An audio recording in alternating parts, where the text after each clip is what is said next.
सासूबाई तुम्ही जरा थांबा तिथेच. उंबरठ्यावर पाय ठेवायची घाई करू नका. हे शहरातलं घर आहे, ते गावाकडचं शेणामातीचं घर नाही. ते सुनबाई रोहितचा फोन लागत नव्हता ग.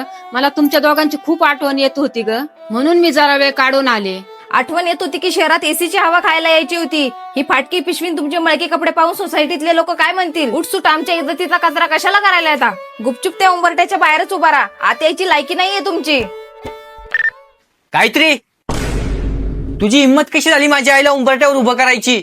अहो तुम्ही कधी आलात? मी फक्त आईंना विचारत होते की. बस कर गायत्री, मी सर्व ऐकलंय. माझ्या आईची लायकी काढणारी तो कोण? अगं मला फोन केला असता तर मी तुला घ्यायला आलो असतो ना. तू पहिले आतमध्ये चल.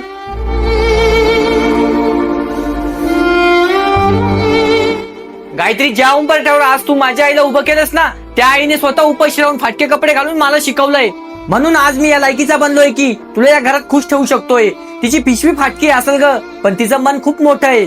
आणि एक गोष्ट कान खोलून ऐक, जर या घरात माझी आई राहू शकत नाही ना, तर या घरात मला पण राहण्याचा अधिकार नाही. आई ही घराची लक्ष्मी असते आणि जिथे लक्ष्मीचा अपमान होतो ना, तिथे कधीच बरकत येत नाही. अहो मला माफ करा, माझ्याकडून खूप मोठी चूक झाली. आई गरीब असो किंवा श्रीमंत, ती संपूर्ण जगापेक्षा मौल्यवान आहे. आईचा आदर कर, कारण ती आहे म्हणून आपण आहोत.